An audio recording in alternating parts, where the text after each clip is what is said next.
नहमदुहु व नुसल्ली अला रसूलिहिल करीम अम्मा बाद अऊज़ु बिल्लाहि मिनश शैतानिर रजीम बिस्मिल्लाहिर रहमानिर रहीम।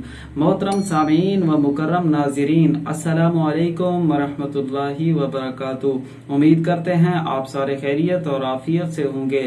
अल्लाह से दुआ है अल्लाह मेरी आपकी पूरे आलम इस्लाम की परेशानियों को दूर फरमाए।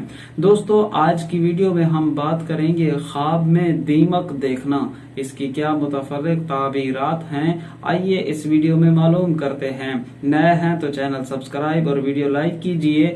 आप किसी ख्वाब की ताबीर जानना चाहें, हमारी इस वीडियो के कमेंट्स में अपना ख्वाब तहरीर कीजिए। हम आप तक इंशाअल्लाह ख्वाब के ताबीर पहुंचाने की कोशिश करेंगे। चलें आज की वीडियो बिस्मिल्लाह करते हैं।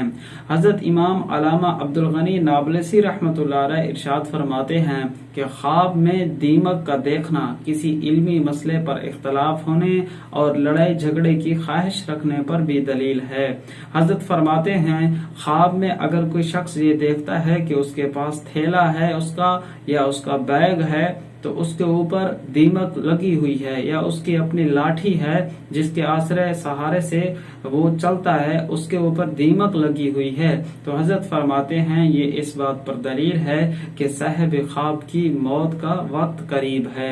दोस्तों, अगर आपने कोई अच्छा ख्वाब देखा है, अल्लाह का शुक्र अदा कीजिए। बुरा, डरावना, मुसीबत, परेशानी वाला ख्वाब देखा है तो अल्लाह के हुजूर तौबा, इस्तग़फ़ार, सदका, खैरात, दुआओं का एहतमाम कीजिए। मिलेंगे अगली किसी वीडियो में। अल्लाह हाफिज।